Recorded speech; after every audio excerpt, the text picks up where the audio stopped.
Jimbo Zordan Nimi Zhang Zonen Honum Jimbo Ngabjata, Bakara Dargan Zanto Shirmando. Tomba to Jala Kisham Sar, the General telling Jankamsa, Jawar to Jisham of Yelarma. Jigme Panzo Jala Sorando, Conjatoban for a Shinjilo, Conjatoban for a Shinjilo, Conjatoban for a Shinjilo.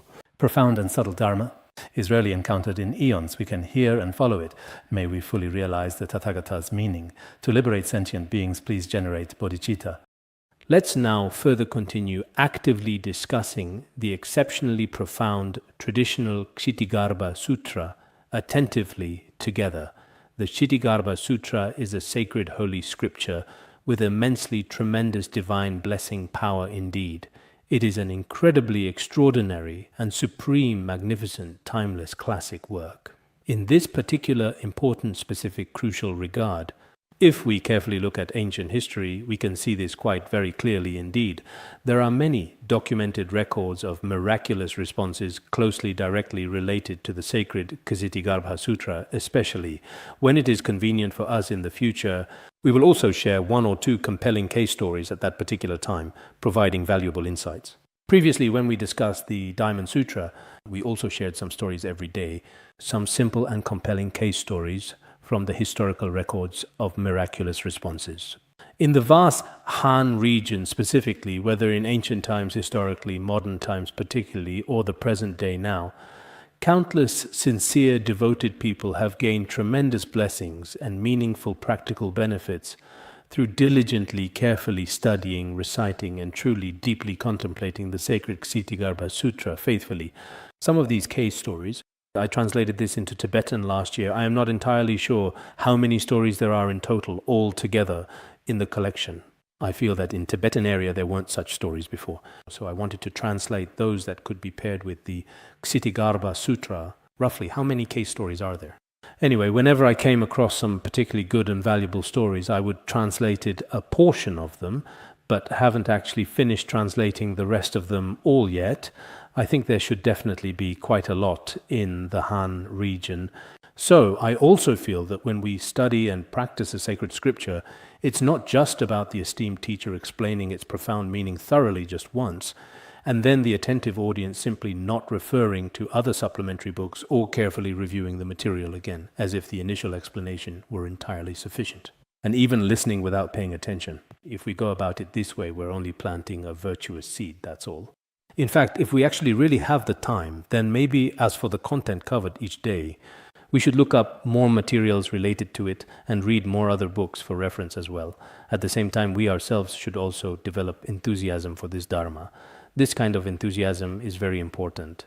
If we have true enthusiasm for this profound Dharma, then I think in the future we can also rely on this Dharma to benefit sentient beings. A couple of days ago I also mentioned.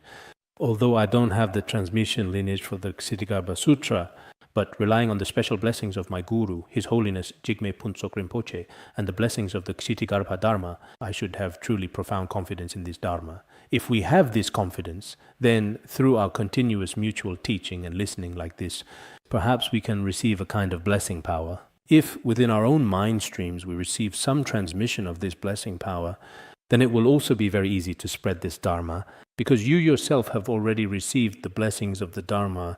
When you receive the blessings of the Dharma, your personal view and your sincere attitude toward this sacred Dharma will be completely different. After you finish studying, everyone might think, oh, as long as I find devoted followers, find loyal disciples, I must give them a proper and complete empowerment, an empowerment of the Ksitigarbha Sutra. What kind of empowerment of the Ksitigarbha Sutra is it exactly? You simply place a statue of the Ksitigarbha Bodhisattva upon their head, and then we can begin to recite the sacred name. Oh, we haven't had the chance to recite it yet today. Let's all sincerely recite the sacred name of Ksitigarbha Bodhisattva together. This profound practice is also intended to eliminate all disasters and misfortunes in the world, to help the deceased be reborn in the pure land of ultimate bliss, and to bring peace and a sense of profound smoothness to the living experience in everything we do. This is the kind of aspiration we consistently make.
As I just mentioned, if there is a valuable chance in the future, using the sacred name of Ksitigarbha Bodhisattva and his holy image, you can genuinely give blessings to others.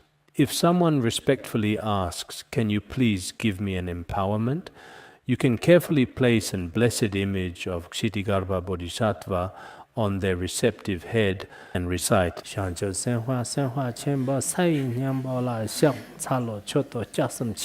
yes, just like that, exactly as it sounds, precisely. Some of them don't even know what empowerment means at all. They might simply think it's just like this. So is this actually considered an authentic empowerment? You can confidently say, the pure water specially blessed by compassionate Ksitigarbha Bodhisattva is gently poured over your head. At this very moment, you have already received the profound and highest empowerment of ultimate realization.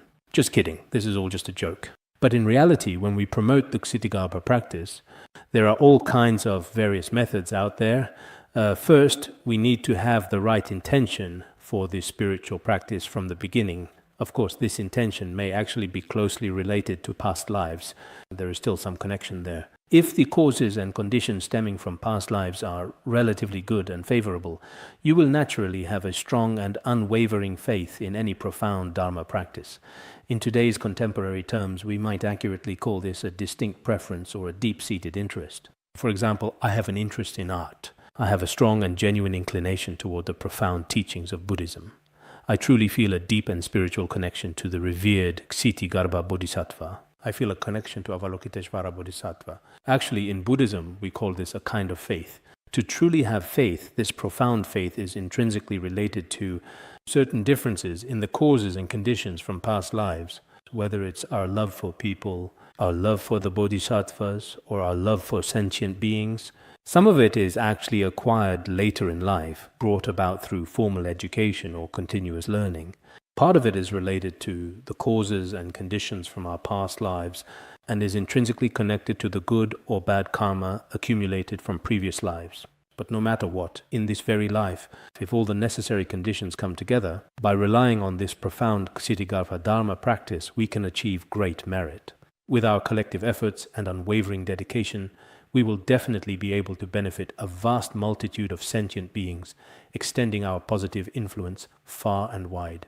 Today, we will continue our discussion, building upon the foundational concepts and important points that we meticulously mentioned yesterday, delving deeper into the subject matter with renewed focus and clarity. After Shakyamuni Buddha's mother manifested parinirvana, she was reborn in the heaven of the 33. After the Buddha attained enlightenment, he personally went to the heaven of the 33 to teach the Dharma to his mother. In fact, teaching the sacred Dharma to his own most beloved mother, on one hand, is a truly classic example of repaying the profound kindness of one's beloved parents. The Buddha taught the Dharma to his mother, as in the Ksitigarbha Sutra, and for his revered father there is the profound Sutra of the meeting of father and son, a significant text. Later, after attaining enlightenment, Shakyamuni Buddha returned to the Shakya kingdom, and then, through a careful dialogue with his father, he deeply expounded this sutra. In Chinese Han Buddhism, some truly believe that the Ksitigarbha Sutra is actually a classic text on filial piety, a Buddhist scripture about being filial to one's parents. Therefore, in the past, some great masters, in order to truly repay the kindness of their mothers and all sentient beings, or in other words, the kindness of their parents in this present life, would also teach the Ksitigarbha Sutra, or diligently study the Ksitigarbha Sutra, or recite the Ksitigarbha Sutra themselves. Everyone present here, each and every one of us should, no matter what the situation is. Some people may have a much better relationship with their parents, while others may not have such a good relationship. But regardless, we all owe a debt of gratitude for being raised and given life. So whether we attentively listen to this profound teaching, diligently teach this sacred Dharma, sincerely reciting it, or actively developing deep faith in its principles, all of these are truly meaningful ways we can effectively repay the immense kindness of our beloved parents.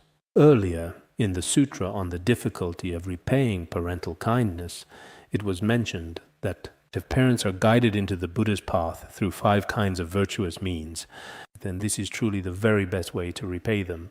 It is the same for us now. Some monastics, perhaps because of your elevated status, may not often be able to personally accompany your beloved parents in person, whether it is when they are ill or when they are growing old. You may not even be physically by their side very often, or perhaps even at all. This also includes some of us who, although not ordained monastics, are committed lay practitioners who seriously study Buddhism and very often participate in Buddhist activities and spend little time with our parents while they are still alive. But I truly think if we dedicate our merits well, if we genuinely help them gradually, step by step, indeed, to recite the Ksitigarbha Sutra even once, in this way we can repay the kindness of our parents. Moreover, our way of repaying this kindness is different from the worldly ways of repaying gratitude. The worldly way of truly repaying gratitude is to give them something meaningful in return, the joy of seeing a house full of children and grandchildren, or to provide them with abundant wealth, or to often accompany them in their old age. In this way they might feel satisfied. But we should, even across lifetimes, use ways that truly benefit them to repay the kindness of our parents. So when I decided to teach the Ksitigarbha Sutra this time, I also thought about this. It is also in this very life for the purpose of repaying the kindness of my parents.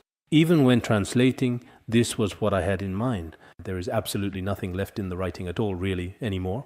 For all of us present, whether listening to this sutra or reciting it in the future, you should also focus primarily on your parents in this life, as well as all those in this world, all sentient beings who have been our parents in past lives, so that they may be freed from suffering and attain happiness. If we make such a vow, on the surface it may seem that they do not feel anything right now. However, if we were to provide them with some financial assistance, they would immediately feel a genuine sense of happiness and contentment. However, if we recite in this way, they may not immediately perceive any noticeable or tangible effect for the time being, but in reality it truly brings them immense and profound benefit. So this is also a very significant and meaningful way for us to express our gratitude and repay the boundless kindness of our beloved parents. Now, in this profound Ksitigarbha Sutra, the primary and central topic that will be discussed is, which is a bit different from other sutras. Among the Buddhist scriptures, some were taught in the human world. When taught in the human world, the audience at the time was mostly humans. Some of them were indeed taught by the Buddha himself in the ancient dragon palace, and where the audience was almost entirely dragons. Some were taught in the heavenly realms, especially this one, which was taught in the Trayastrimsha heaven. Except for a few bodhisattvas with supernatural powers, it seems that in this setting, whether Shariputra and Maudgalyayana were present or not, I can't remember. Perhaps not. Indeed, even among the many arhats, were there truly any arhats present in attendance? It appears there were none. The vast majority of the esteemed audience members were drawn from the celestial realms, specifically the 6 heavens of the desire realm, the 17 heavens of the form realm, and the 4 heavens of the formless realm, each with their distinct characteristics and unique inhabitants. There were also other worldly beings, the 8 classes of heavenly dragons, ghosts and spirits, and demon kings. All of these had gathered in the Trayastrimsha heaven. So in this world, each place where the Buddha truly taught the Dharma was indeed very different. For example, if a Dharma teacher gives a talk in the West, then at that particular moment, most of the attentive audience members present at that time would probably be Westerners. A few individuals might have flown in from the East, and if someone is currently located in the East, for example in Asia, or giving a presentation in a different location somewhere else, then the local sentient beings would make up the majority of the audience. And those who are connected to the teacher or have the ability would also participate. So from this sutra, we should be able to see what kind of specific and particular place Shakyamuni Buddha was actually teaching in. He was indeed teaching in the celestial and divine heavenly realms. Some people might genuinely wonder and question, with so many followers present, would there be enough space to accommodate so many spirits and inconceivable beings? Actually, it should be possible. We've studied the Vimalakirti Sutra before. In Vimalakirti's small room, so many beings could all very well live there. So as for the entire Trayastrimsha heaven, there really shouldn't be any problem at all. Moreover, when it comes to the Trayastrimsha heaven, whether we look at it from the Abhidharma Kosha or from the treasury of wish-fulfilling jewels, the Trayastrimsha heaven is described as an especially beautiful and magnificent realm.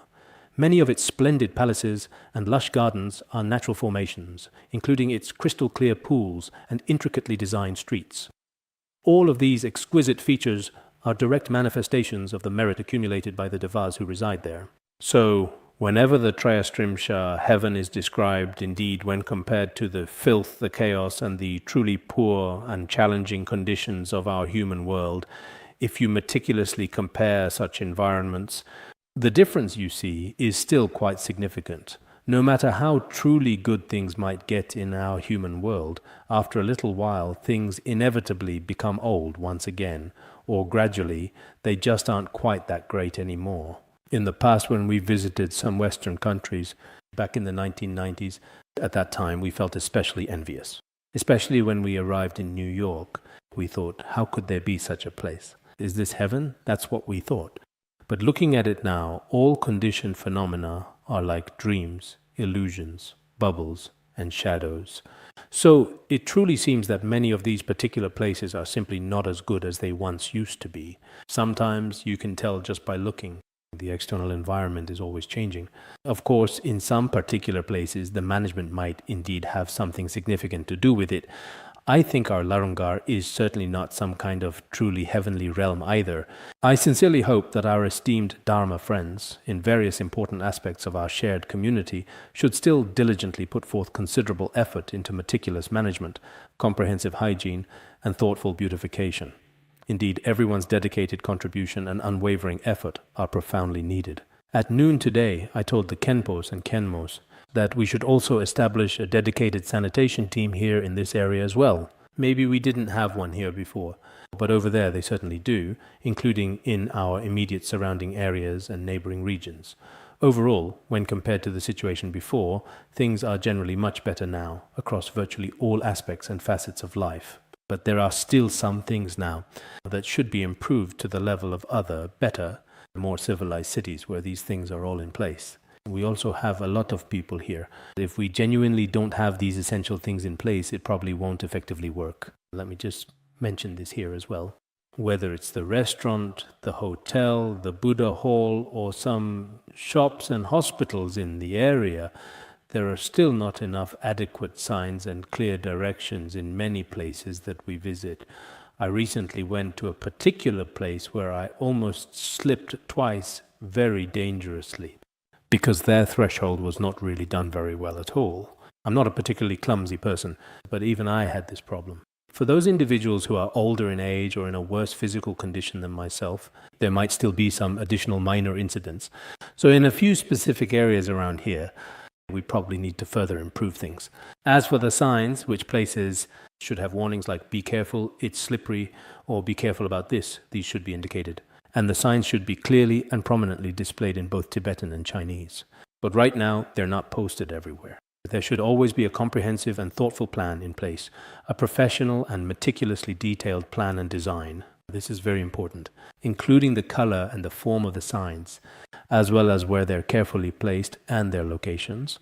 In many more developed and civilized cities, even when it comes to using the public restroom here or whatever the specific situation is and wherever it may be located, there aren't signs everywhere. But wherever they're needed, there will be signs. So in certain specific locations, from this point forward, given the increasing number of individuals, including a significant influx of tourists who are anticipated to visit in the foreseeable future, when strangers come to visit here, many important things really and truly should be significantly changed properly. And when we do things, we should do them with a sense of dignity. I hope that we monastics and some practitioners, I truly know your deep inner virtues, are truly and definitely complete. But sometimes our external appearance as a whole can be, for example, what are some monastics like nowadays? They decorate their own living quarters very nicely inside. However, the entire courtyard doesn't really look very good at all, and the surrounding environment, including the roads and pathways, also definitely needs to be made a bit more dignified and presentable. Because nowadays, no matter where people are, a sense of beauty is very important, and so is presentation.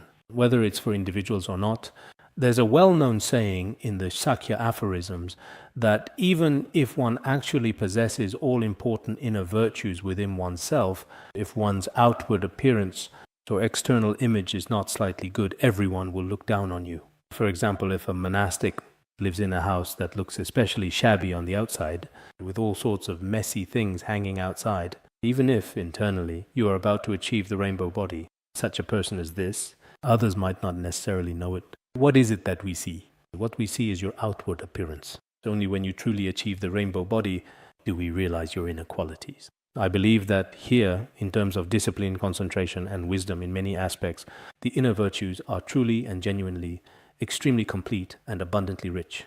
There is absolutely no doubt about this whatsoever. But if your outward appearance is simply too poor, everyone might unfortunately look down upon you. So it's exactly the same for us Buddhists.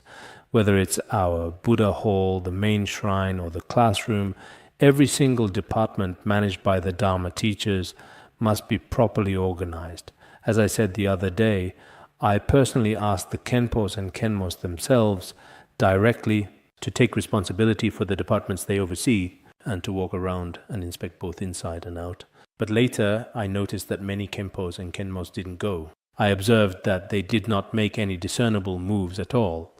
After I had finished speaking, I still fully plan to follow up on this matter.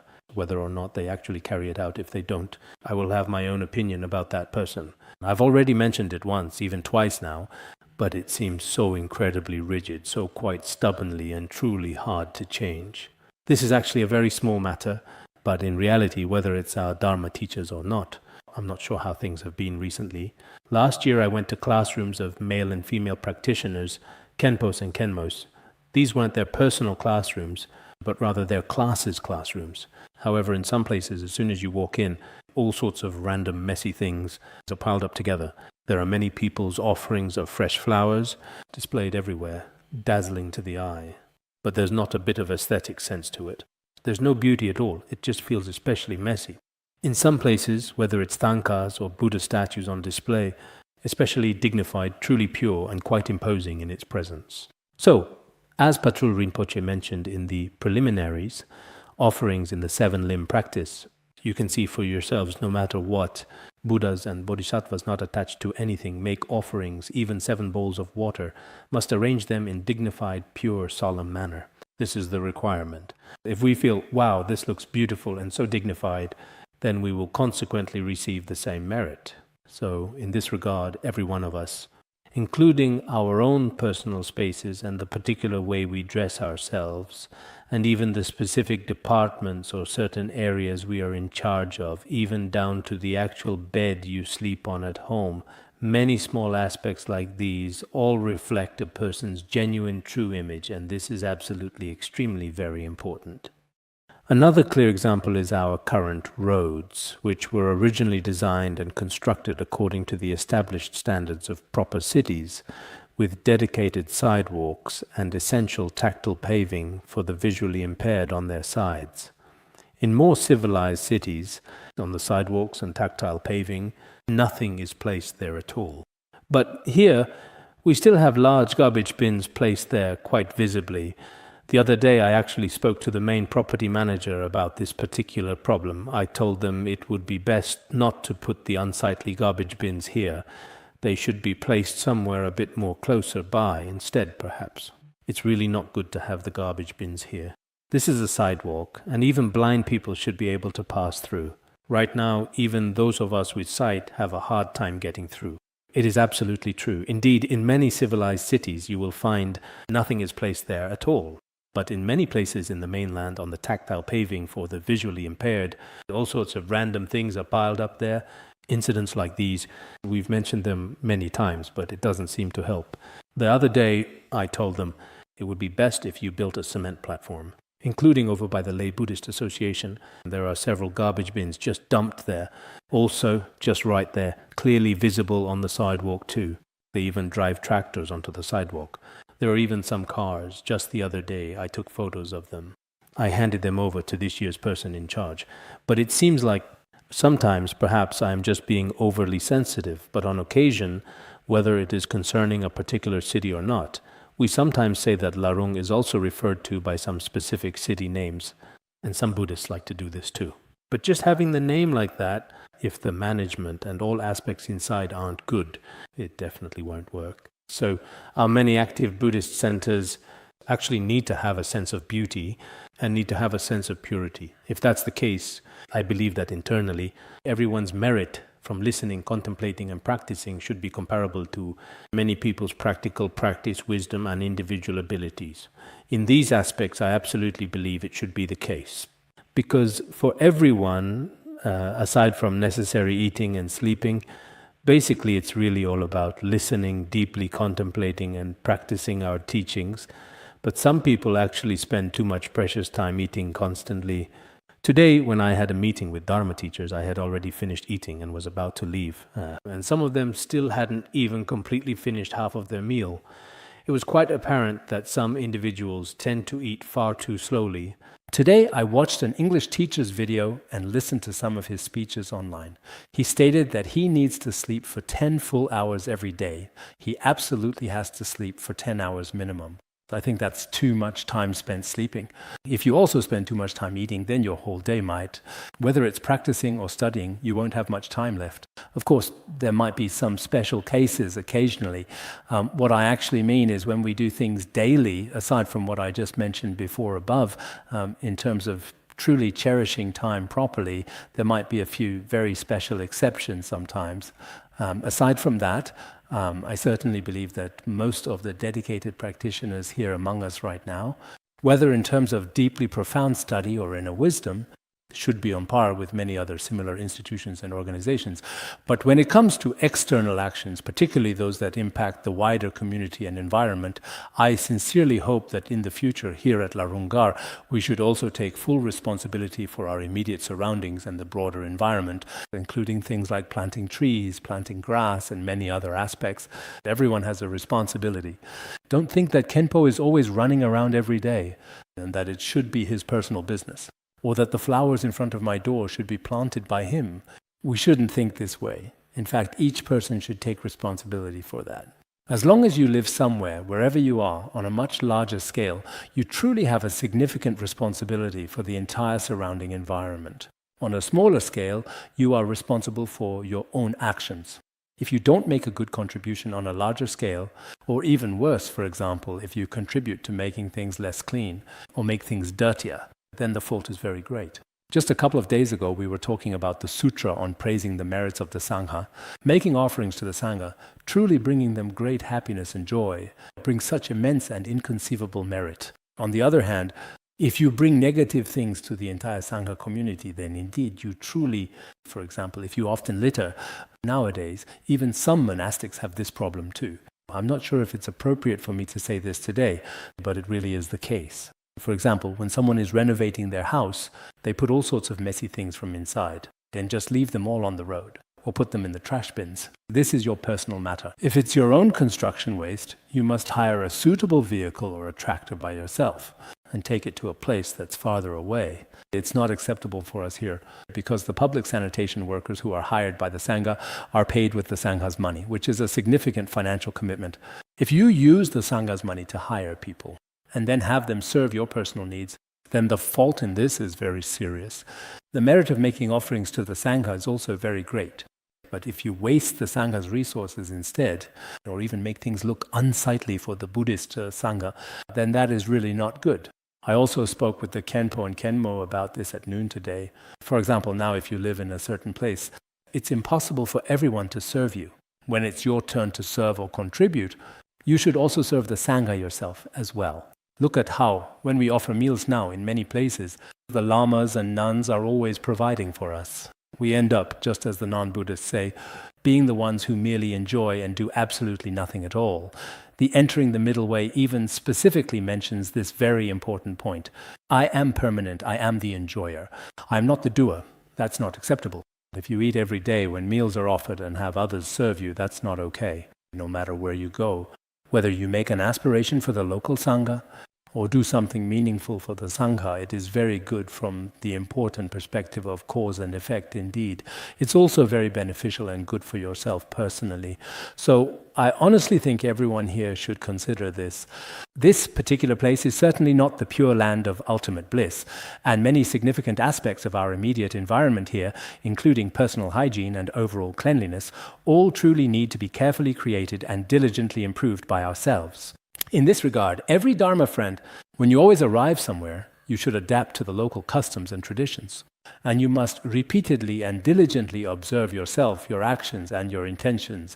Otherwise, some people in charge, as it is profoundly stated in the Sakya aphorisms, everyone chooses you to be the leader, but many people don't even know what they are doing. It's like when looking at others, your eyes work fine, but to see yourself, you need a mirror. So some of us, including those in charge, are good at spotting others' faults. But when it comes to what they themselves are actually doing, some people may not be very clear about it. Thus, in this regard, everyone, no matter who you are, just now I only used Larungar as a specific example to illustrate my point in this context. In fact, wherever you are living currently, you need to carefully, properly adapt to the specific local customs and traditions. You must always provide the local people with as much practical convenience and benefit as you possibly can offer them. In this way, others will treat you well too. If we are always just the ones enjoying the benefits, and if we never provide any benefit to others at all, or even worse, if we unfortunately bring them harm instead somehow, then we ourselves may certainly not be very happy, either deep down. Therefore, everyone should remember this valuable lesson as well always. Let's continue our detailed discussion of the Ksitigarbha Sutra today. Yesterday we talked about the very beginning of the Ksitigarbha Sutra. This sacred important scripture was translated by the renowned and highly respected translator Shiksananda. Shiksananda was originally from the ancient region of Xinjiang. And in the very end, his sacred tongue did indeed not decay at all, truly just like the great and revered Kumarajva. So, it seems that translators from Xinjiang have rather resilient tongues, and in the end, their tongues were not burned or damaged at all. There isn't a lot of historical information about Shiksananda available. There isn't much about him in some related materials either. But indeed, at that particular time, Buddhism was flourishing greatly and widely. He translated some extremely precious and profoundly significant sacred texts, including the comprehensive Avatamsaka Sutra and many other truly invaluable and deeply revered sutras. Some dedicated and highly skilled translators of that era meticulously brought these profound and sacred works.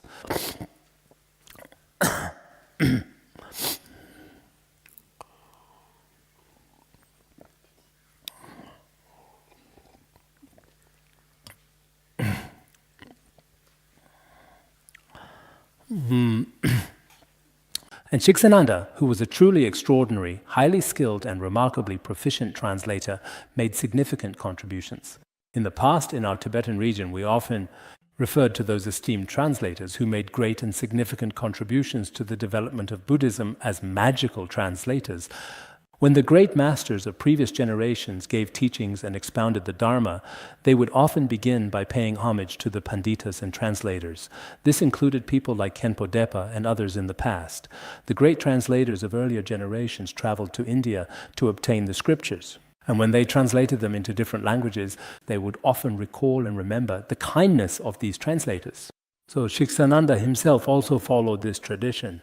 Moreover, as I mentioned yesterday, Xinjiang was a region where Buddhism experienced a flourishing period, reaching its zenith and deeply influencing the local culture and society. However, over time, the vibrant presence of Buddhism in Xinjiang gradually began to decline, a process that was undeniably influenced by a series of complex historical changes and developments that reshaped the region. After reading some religious history from that region, it is indeed true that during the Tang dynasty, in that particular area, specifically including the ancient kingdom of Kucha, Buddhism was still very much flourishing and prosperous there at that time. Sometimes I think about what their situation was like back then.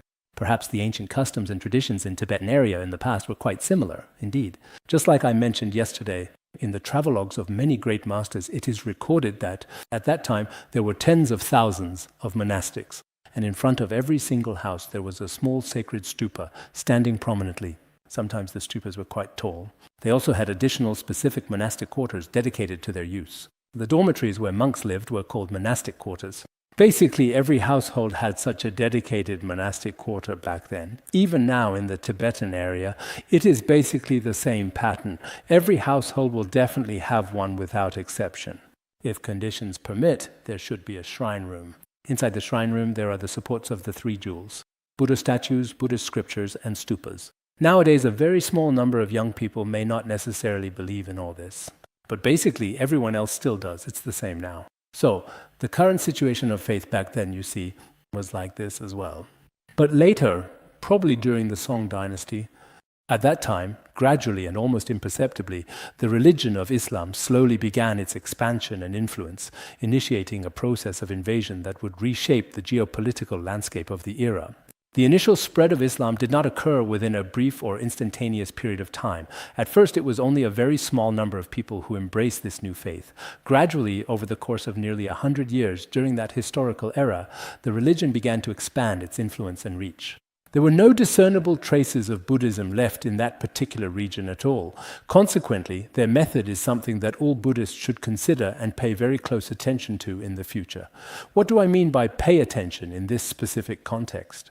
I don't mean that we should be like other religions, that we should also get involved in something, or actually go to war, or truly compete with them. That's not what I very much mean. But in certain unreasonable situations, sometimes we Buddhists might not even fully realize that we've been completely swallowed up by the perspectives of others without even truly knowing it. If that's indeed the case, it's actually a little bit frightening, because Buddhism is an extremely, extremely compassionate and understanding path, and precisely because of this compassion, everyone tends to look down upon you, often thinking that Buddhists are a very weak, vulnerable, easily dismissed and easily overlooked group of people. We might think that all sentient beings have been our parents before, but in this world, actually, whether people are actually weak or truly reasonable is not necessarily the case. Some act purely for their own interests.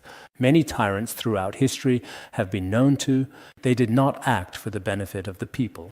They acted solely for their own interests. Some religions are like this as well. If you look at the extensive history, for example, in the Western world, the so-called Crusades at that particular time were prolonged wars fought between the forces of Christianity and the forces of Islam, leading to considerable historical impact. A holy war that lasted nearly 200 long years in total. They often spoke of this particular holy war with great intensity. War itself is actually a very deeply tragic thing that brings suffering for humanity. War is something unpleasant and disturbing, yet despite its harsh realities, they controversially called it a holy war. It was believed that if someone died in such a battle, they would be reborn into the heavens. There was no need for rituals to guide their souls. They would go straight to the afterlife. And they were truly considered to be great heroes and so on back then. They also had this particular kind of system as well established. Even some of today's terrorists, many of them also act in the sacred name of religion to achieve their own hidden goals behind the scenes. That's why in many countries today, the union of church and state is not allowed at all.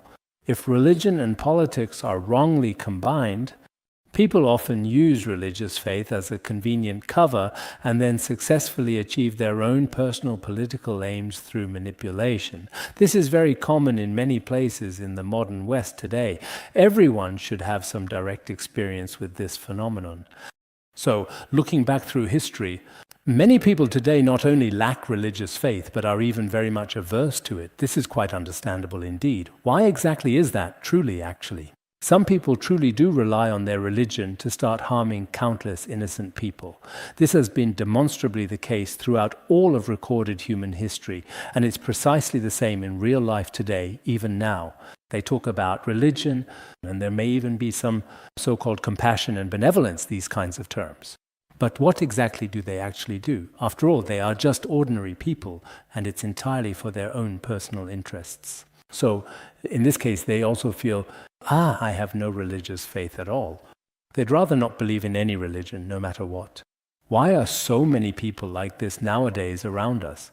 We often see that some religious doctrines or some problematic things brought about by religion can be very harmful to humanity in general, especially when misused, or at least really cause some damage, you could say. In this world, no matter what kind of name you ultimately take on, if you actually die because of brutal war, no matter what kind of beautiful garland we carefully put on it, in harsh reality, it's not very truly beautiful. Whether it's regular war or so-called sacred holy war, these have certainly existed in the past as well throughout history in many cultures. But the real and true way of fighting in Buddhism is to skillfully use the powerful army or sharp sword of compassion to completely cut off the fundamental deep root of our ignorance. This is also mentioned in the 400 verses on the middle way.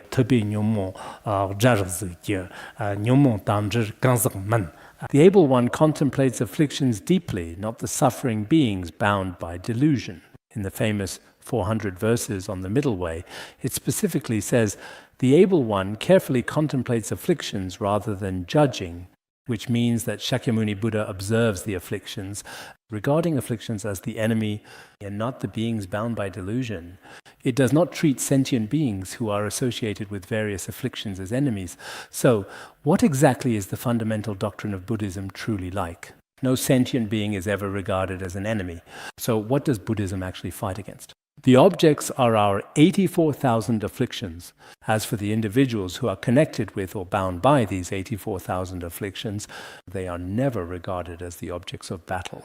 Therefore, the wrathful forms of Buddhas and Bodhisattvas in Buddhism, including their emblems and weapons, are merely symbols of destroying ignorance and not of destroying sentient beings. This is something everyone should be perfectly clear about.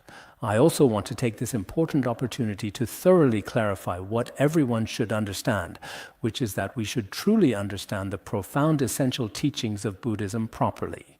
Buddhist teachings are difficult for ordinary people to analyze, because almost every religion in the world, right now, there are different claims about the number of religions in the world, some over 3,000, some over 1,000. With so many, each one believes that their own religion is the very best. They all say that theirs is the greatest in the world. But if we look at the doctrines of these religions, it may be very hard for us to distinguish between them without a certain level of wisdom. So what then should we do? How exactly do we take refuge? First, we should be guided by the profound teachings and wisdom of the Buddha. The founder of the religion holds a significant and central position. Some founders may be revered heavenly deities, while some founders are truly human beings who walked among us. Some founders did not leave behind a true continuation of their teachings, while some religious founders did have their own personal philosophies. The great founder of Buddhism is Shakyamuni Buddha himself. The profound wisdom that Shakyamuni Buddha left behind for us, has it ever suffered any serious theoretical damage over time? Whether it's through direct perception, inference, or scriptural authority, when we examine from these three aspects, if we are completely certain that what he taught has not been damaged in any way, then we take refuge in his Dharma and his Sangha. Only then is it correct. Otherwise, if we, as devoted Buddhists, just simply believe in the teachings of Buddhism because everyone else around us does, that is simply blind faith, following the crowd. During the Cultural Revolution, many people unfortunately abandoned their deeply held faith. However, some individuals steadfastly did not give it up at all. What kind of people are those who didn't give up? During their process of study, they truly developed firm conviction, unwavering and resolute. For example, when we talk about Shakyamuni Buddha, some people might say, oh, Buddha is great and God is also great. So anything that is mysterious or beyond understanding is considered good. They don't have any firm conviction. Others say Shakyamuni Buddha is great. They say, yes, Shakyamuni Buddha, great. Padmasambhava is great. Oh, Padmasambhava is also great. Manjushri. Oh, Manjushri is good. Avalokiteshvara Bodhisattva is good. It's just like that. They don't know anything at all. If, during your process of study and reflection, you understand what Shakyamuni Buddha is really like, just as in the commentary on valid cognition, when we establish qualities valid person, you realize, oh, so this the Buddha like. First we listen to the teacher says, then you look at the words yourself, and after reading, if it's still not clear, you think for yourself, is Shakyamuni Buddha really that extraordinary? The teachings of Shakyamuni Buddha truly in our world, whether verified through science or validated through practice, or inferred through theoretical reasoning, is he really that remarkable? You should observe for yourself. Don't just listen to what others say. Truly observe for yourself, and after you've done so, in the end, truly, among all of the great founders of the world's many religions, Shakyamuni Buddha is indeed truly extraordinary. His wisdom encompasses both conventional truth and ultimate truth, and he has truly mastered them without any doubt whatsoever. Unlike many people in our world, including scientists and writers, who are only proficient in certain areas of worldly knowledge, and that's all. But when it truly comes to the profound emptiness of ultimate truth, or the deeply intricate principle of dependent origination, have they truly understood these concepts? Whether it's Einstein, Newton, or Aristotle, have they truly realized the profound ultimate emptiness, or perhaps even attained the elevated level of realization of a Shravaka Arhat? We can meticulously examine this question. After thoroughly examining, do we truly need to fully realize all this extensive knowledge? We do, because this is the true nature of phenomena. The true nature of all phenomena includes conventional and ultimate truth. Conventional truth is simply objects perceived by eyes, ears, nose, tongue, and body. But reality of ultimate truth, unless you simply close your eyes and think of nothing, if you truly want to investigate the reality of ultimate truth, we also truly need to provide a comprehensive and satisfactory answer to this question. Who explains this? Is it scientists who explain it, or is it actually the founders of other religions in the world? Whether in their scriptures or their lineages, have they given any explanation to our world? At this point we can investigate further. Just as it is stated in the 400 verses on the middle way, when some people have doubts, you should first use the reasoning of emptiness to examine it. This is how you dispel your doubts at that time. How do we apply this scriptural proof? Who among you can accurately recite the profound 400 verses? I will give you something. I will give you a reward or something. Don't look at these books. Don't just go online for answers. If you have any doubts about the Dharma, please consider this. You must first and foremost deeply and thoroughly contemplate emptiness in order to successfully dispel them completely and effectively. I see in the Tibetan text, I've even completely forgotten it now too, actually. Doubt and indeed a sense of emptiness are both explicitly mentioned.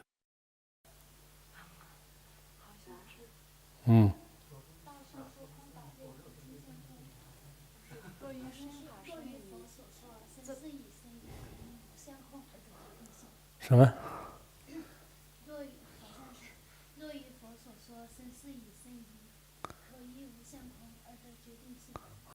All right, here. Let me give you this pen. So one Kenmo is now receiving 2 of these pens. I was just wondering, where exactly did I wander off to just now?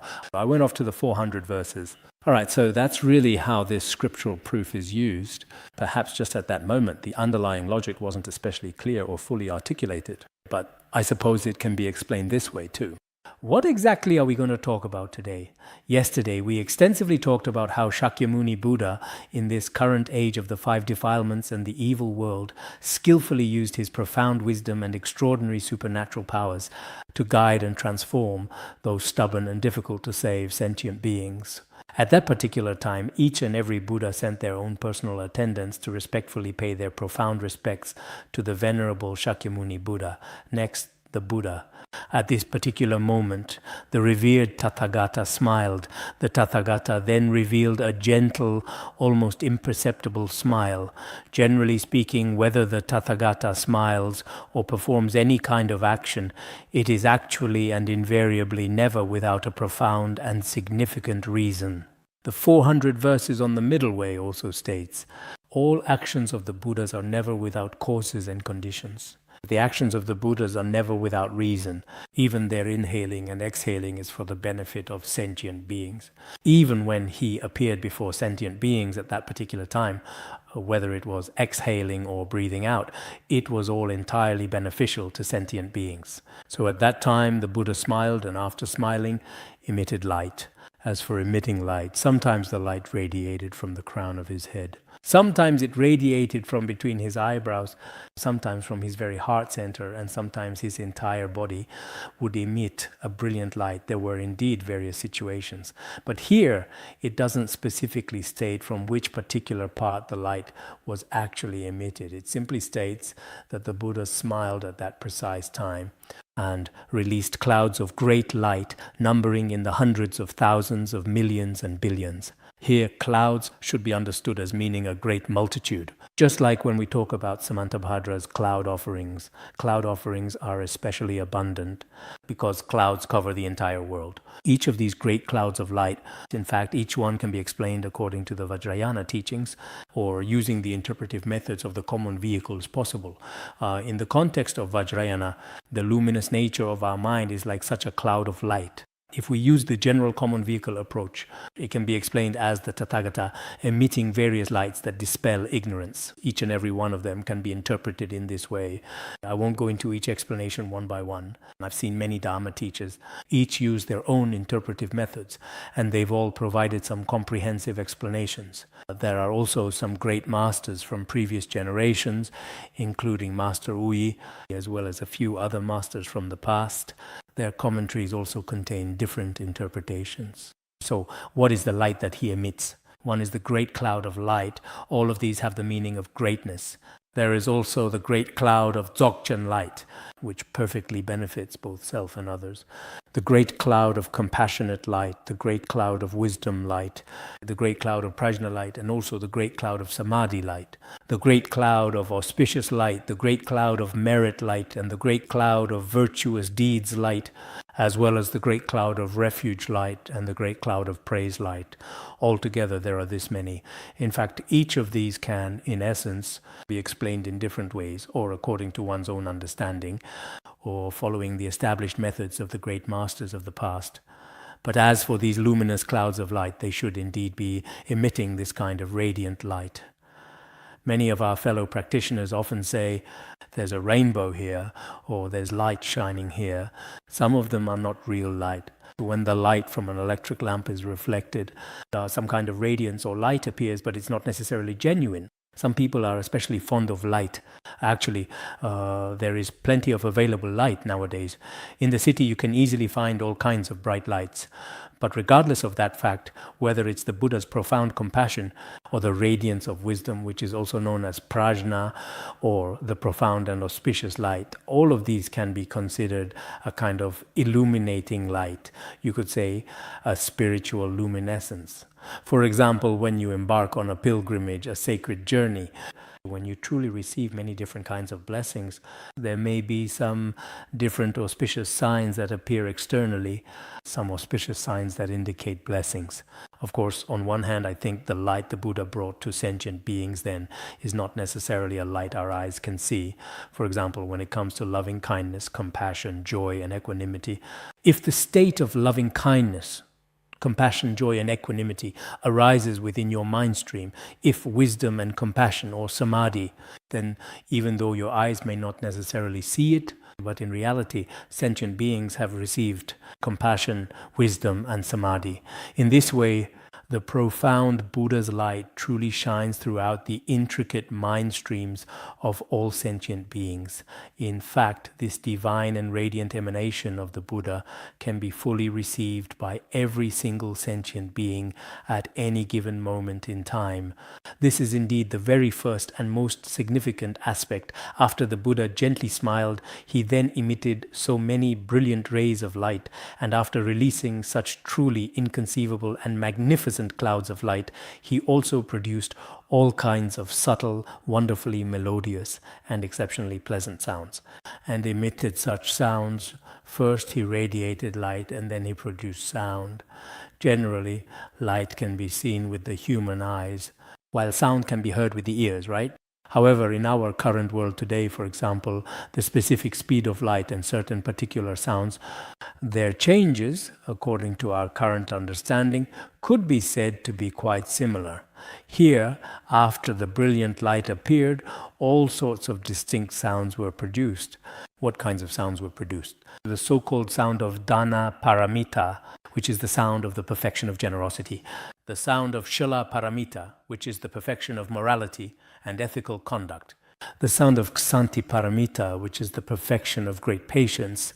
Then varya, the truly profound sound of the sacred perfection of diligence, the resonant sound of dhyana paramita, the ultimate perfection of meditative concentration practice, and also the sound of prajna paramita, the perfection of wisdom, as well as the sounds of loving kindness, sympathetic joy, equanimity and liberation, freedom from defilements, wisdom and great wisdom, as well as the powerful lion's mighty roar, and the great lion's thunderous roar, the resonant sound of clouds and booming thunder, and the truly great sound of clouds and crashing thunder.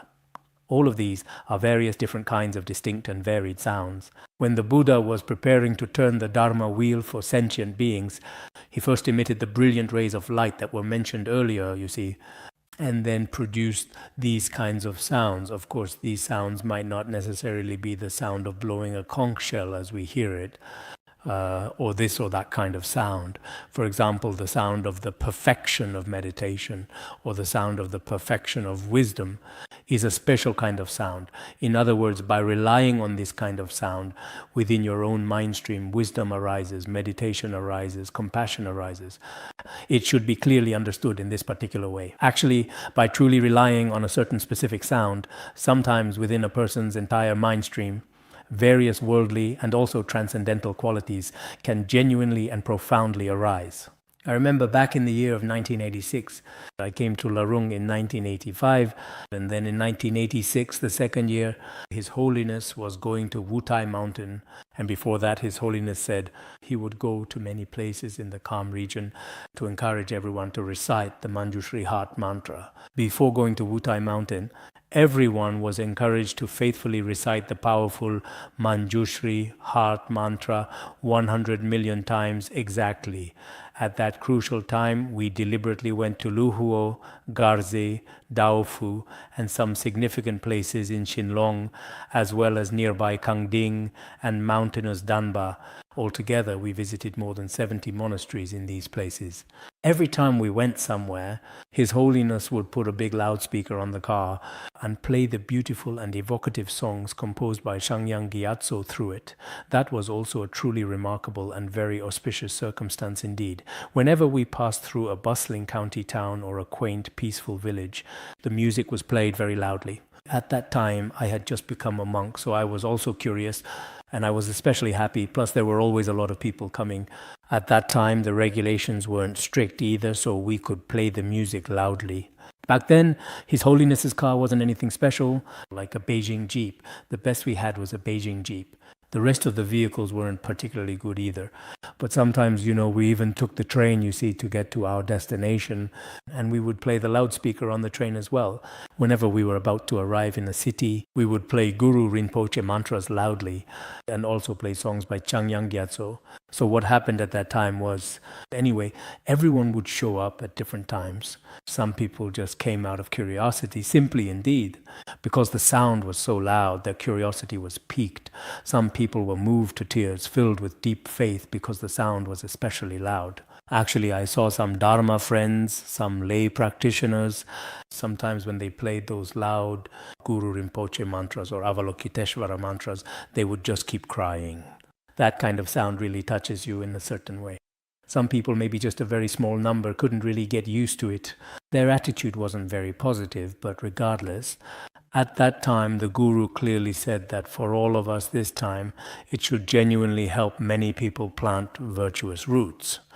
There must have been some deeper meaning behind it. Back then, we didn't really know why it was like that either. Some people still wondered why such a grand procession kept playing such loud sounds, especially when passing through some county towns. Everyone along the roadside would come out to see, what is that sound? Everyone was like that. But some people still put their palms together and cried. There were quite a few like that. Actually, this kind of sound, it carries special meanings from great monks, accomplished masters, Buddhas, Bodhisattvas. They must have unique, deeper intentions. Sometimes sentient beings rely on a certain sound or external beauty, or on some kind of external attractiveness, and also on various forms and images to be guided and liberated. So, at that time, when the Buddha made those sounds, including now when we have class, we also ceremoniously blow the conch shell before our class officially starts. In the past, we used to beat drums and blow the conch, as well as strike some other instruments. This is very necessary. It's very important for planting virtuous roots. Previously, we recited the Guru Rinpoche mantra. Now, after class, originally the chant leader was supposed to recite a little, but the chant leader is very earnest, and after reciting it 3 times, he couldn't bear to stop. If he truly and genuinely cannot bring himself to stop, then it is perfectly fine if your control room plays it just a little bit more for him. Every single time we have a Vina master, it seems that he must be incredibly accurate and precise in his recitation. He personally will not read it more than just once. At most, I will read it a maximum of 3 times, and sometimes on other occasions only twice. The mantra is Om Ahum Benzagereban Mase the Hum. There are some really particularly good sounds at the very back. The wonderfully clear sound in front of us is indeed still very good. I often tell Vina Master, I told the Vina Master that day, can you arrange for another person to be next to you? Let's recite together, otherwise the sound is a bit monotonous. He deliberately placed the microphone on this particular side so that the other person simply couldn't recite anything. It has always been like this, truly. I've been paying very close attention these past few days indeed.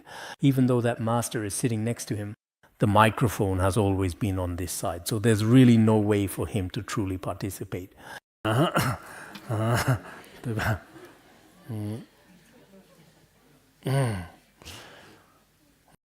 That's all for today's comprehensive class, all right? Next up, let us now discuss in detail, after he had given forth an inexpressible number of sounds, the entire Saha world and the lands of other directions, measureless millions of devas, nagas, ghosts and spirits also assembled in the palace of the Trayastrimsa heaven. The heavenly dragons, 8 classes of beings, and spirits from the Saha world and other lands all came to the Trayastrimsa heaven. First, let's talk about the heavenly realms, such as the desire realm heaven, the form realm heaven, and the formless realm heaven. These are discussed in Abhidharmakosha, Wish-Fulfilling Treasury, and the Yoga Karabhumi Shastra. I think I don't need to go through them one by one. Oh, you're familiar with these, right? As for the 4 heavenly kings, first, among the 6 heavens of the desire realm, the heaven of the 4 great kings, then the Trayastrimsha heaven, and then the Yama heaven, the heaven free from strife. The one just mentioned was the Trayastrimsha heaven, then Yama heaven, after that Tusita heaven, where Maitreya Bodhisattva resides, then Nirmanarati heaven and Paranirmitavashavartin heaven. These are all entirely included within the desire realm. These celestial heavenly beings also came to the Trayastrimsha heaven. It's relatively easy for them since they all belong to the heavens of the desire realm. So passing through is relatively simple for them. Then we come to the form realm heavens, which are divided into the 4 dhyanas. First, in the first dhyana, there are the Brahma assembly heaven, the Brahma ministers heaven, and the great Brahma heaven. The 3 types of deities from the first dhyana also arrived. Then in the second dhyana, there are the lesser light, infinite light, and light sound heavens. The third dhyana includes the lesser purity, infinite purity, and universal purity heavens. These are the heavens of the third dhyana. The names of these heavenly beings are slightly different in some places compared to the terms used in the Abhidharmakosha. In some places, they are basically the same. In the 4th dhyana, there are 3 heavens for ordinary beings and 5 heavens for noble beings. The heavens for ordinary beings are the merit-born heaven and the love of merit heaven, as well as the vast fruit heaven, and there is also the unconscious heaven. The unconscious heaven is included within the vast fruit heaven of the 4th dhyana. Generally, if non-Buddhists practice certain meditations for a long time, they will eventually be reborn in the unconscious heaven. It is considered a part of the vast fruit heaven. Then, for noble beings, there are the 5 pure abodes. The no affliction heaven, the no heat heaven, as well as the good appearance heaven, the good manifestation heaven, and the ultimate form heaven. These are specifically for noble beings. Indeed, it is primarily noble beings who truly reside here. So in the fourth dhyana, the first three are for ordinary beings, while the latter five are for noble beings. And here we have the magnificent Maheshvara heaven. Maheshvara heaven is the Lord of the ultimate form, heaven, also known as the great freedom heaven, all the way up to the heaven of neither perception nor non-perception. The ultimate form, heaven is the highest in the form realm. Then comes the formless realm. The formless realm includes infinite consciousness, infinite space, nothingness, and the heaven of neither perception nor non-perception, which is the summit. Among the three realms, the highest is the heaven of neither perception nor non-perception. According to the traditional view of the renowned wish-fulfilling treasury, the four formless heavens surprisingly still possess extremely subtle forms. Therefore, their precise locations and the specific names of the heavens are all distinctly different. They are also arranged in ascending levels. However, according to the Abhidharmakosha, the formless realm is truly formless. As the verse says, the formless realm has no form or appearance. So it is not truly fixed in any particular place. It is not stated that if one dies in a certain place, one will enter into samadhi for 80,000 kalpas here. This refers to the celestial beings of the formless realm. There are some differences in the explanations here.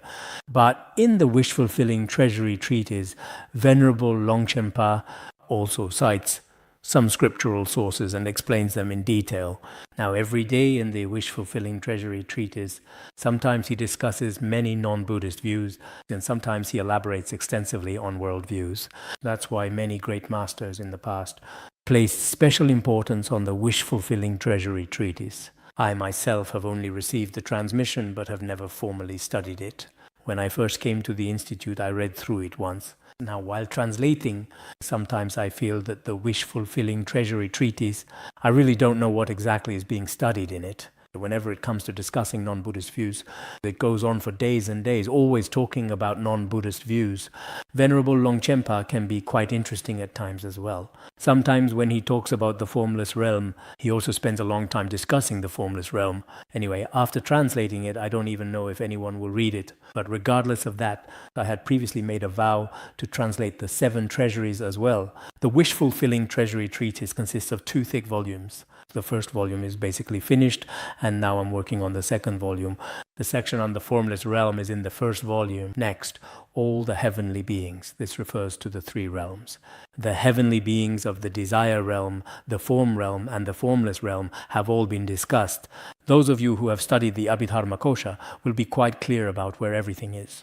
If you haven't studied the Abhidharmakosha, you won't understand anything and will just stare blankly. All the heavenly beings, Naga beings, spirits, and so on, all gather together. Look at these heavenly beings from the 3 realms, and also the Nagas, those with supernatural powers. They can fly up to the heaven of the 33.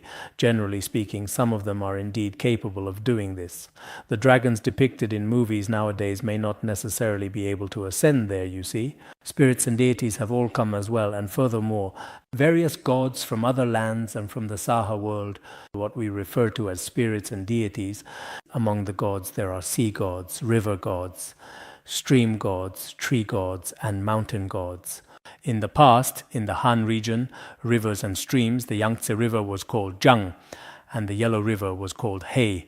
Later on, the terms Jiang and He were combined. Some larger ones were called Jiang, and the smaller ones He.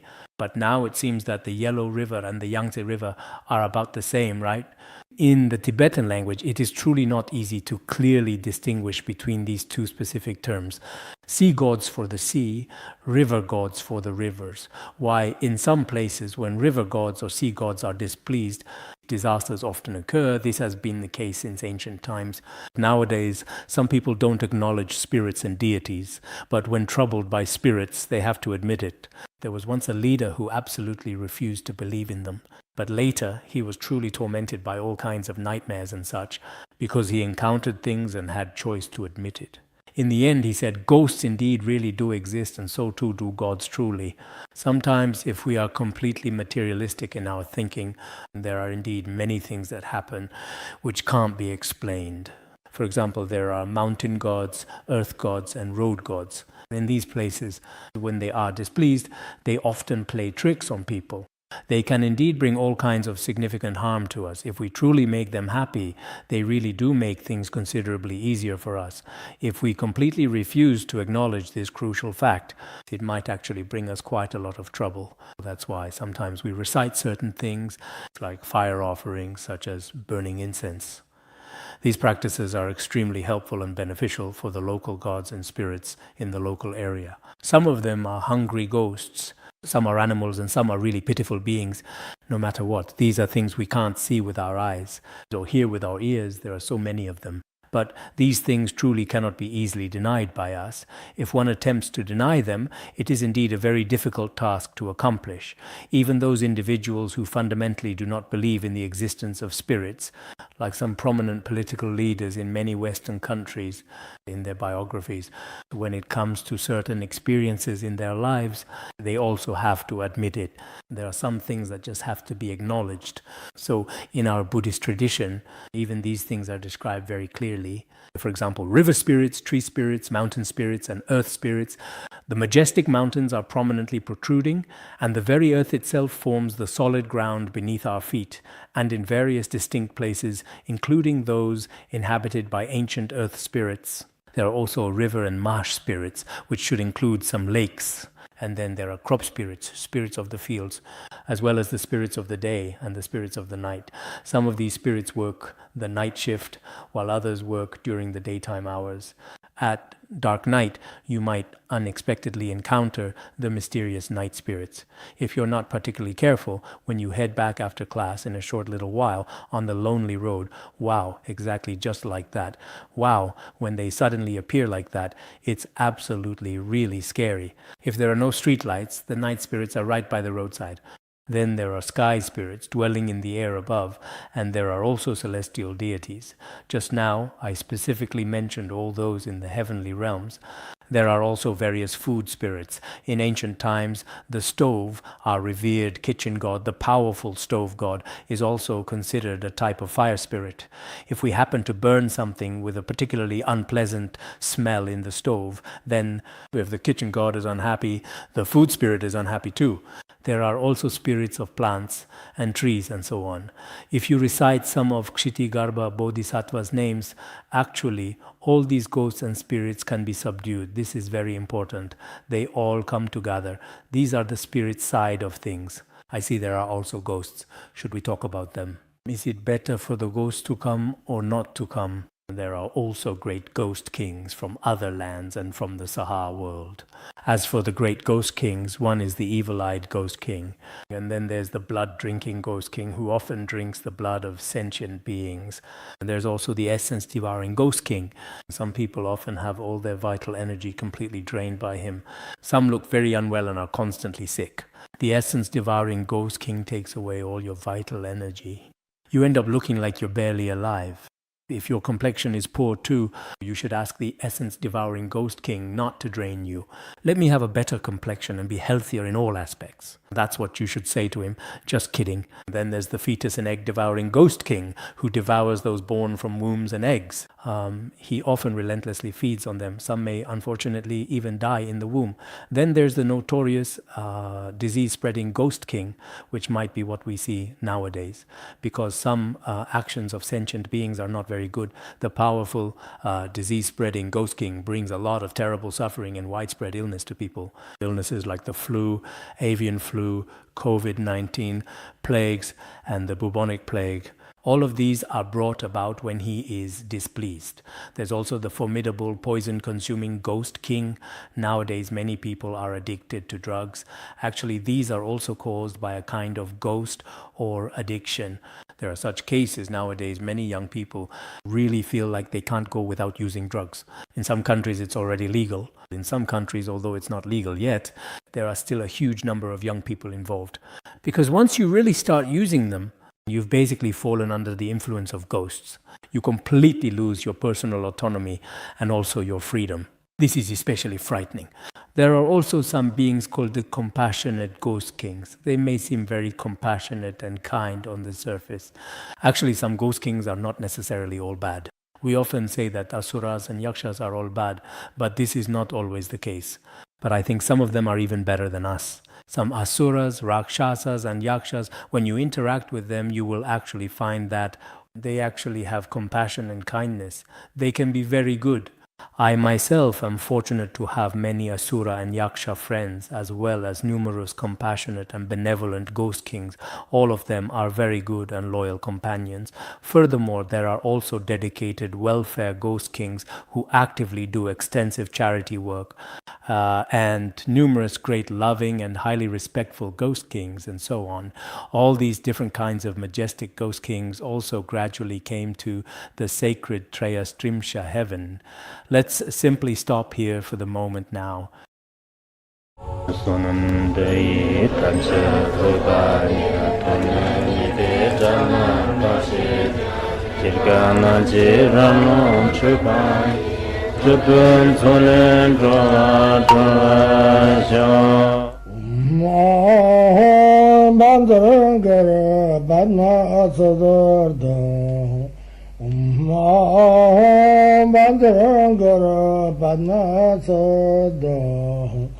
Om